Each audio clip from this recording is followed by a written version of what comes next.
Двигатель VQ20DE. Без пробега по Российской Федерации.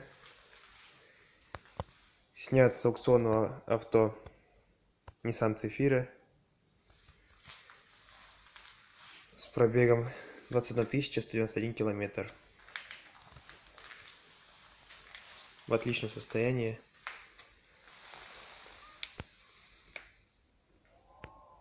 Продается в комплекте с навесным, с компьютером. В сборе, как на видео.